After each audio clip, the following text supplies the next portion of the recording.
Hey, what's up guys? Welcome back. I want to thank all my new subscribers. Thank you for subscribing and making the channel grow. Well, today we are actually back on the flatbed trailer. Yes, there she is, all her glory.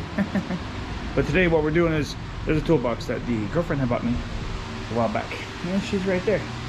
Basically, it's a 1 in 2.5 or 1 in 4 cubic inch, 35-inch tongue steel box. The flap opens up and everything else. That's where all of our straps and all of our equipment's gonna go for the trailer when we're out running around. I'm not gonna leave anything in it when it's sitting here at the apartment complex because of, you know, theft and other shit.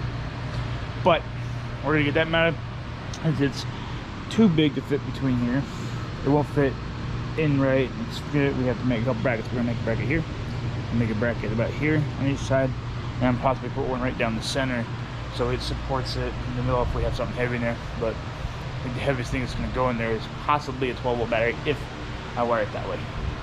But other than that, let's just kind of get going on that, and we'll show you what we're going to do with some brackets.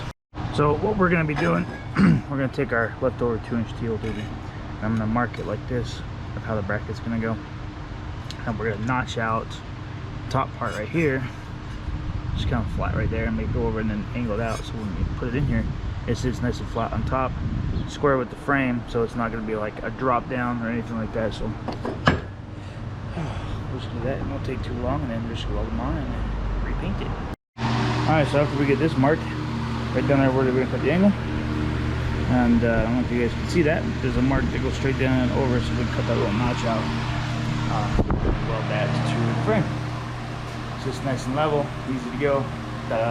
Alright, so after you get all your brackets here cut with the left and the right side here, so we have both of what we everything do. Put the toolbox up here. Change one hands here.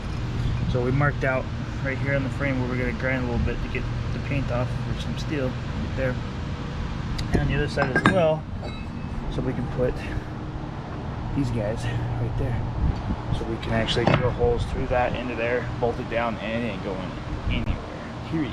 So nice and easy, clean, and we're set to go. So let's get the grinder out here, mark this. I gotta mark the front ones real quick on the toolbox, and then we will get the welder out and weld these all up, and we're done with that part. Alright guys, there you go. Not pretty weld, but we're just gonna grind it anyway. That's one on the back, two on the back. Now we just gotta figure out where we're gonna put the front one, head, mark it, put them on, and done. While we wait for paint to dry and that's what doesn't rust, we are actually going to be working on these things. Kind of temporarily did one just to see what it do. These are secondary locks for this. Not sure how well it's going to work. We're going to bend that little piece down because the way it sits on, so there's that little locker thing at, where this sits here, it should be okay, but we got to bend that down just a little bit. We can, if not, it will be good. So we crack it on that while the paint's dry, and get one on that side, one on the other side, and boom, we are done. So it won't go nowhere because that locket's on the front of it.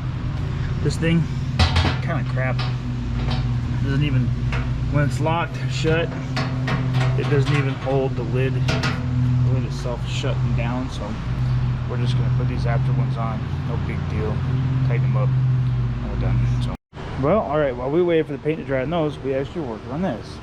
Like I was saying with the brackets, we're putting lock brackets that fold over so we can actually lock this on both sides. One's a little weird, snug fit, just like that, they work perfect. And then we can take our lock, do our lock in, and ta-da, lock is done.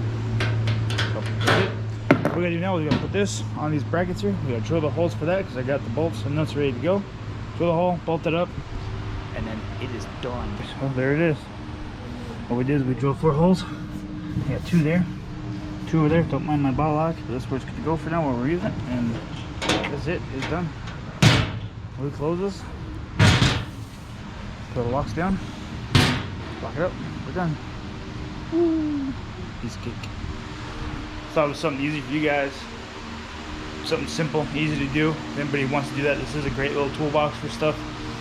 Basically it's just going to hold like all the off-road stuff like straps and everything, and when we actually take it out and use it. So that's where everything's gonna go. So everything's where it needs to go.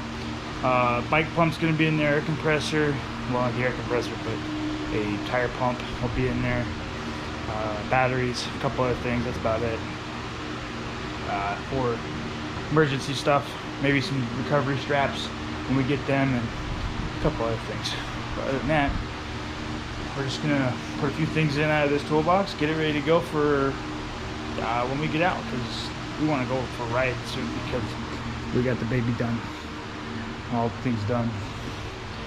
So we want to go out for a ride one of these days. It's been a month since we've been out. If you like this video, subscribe for more, leave a comment, chat with us, all the fun stuff, and we'll talk to you guys later.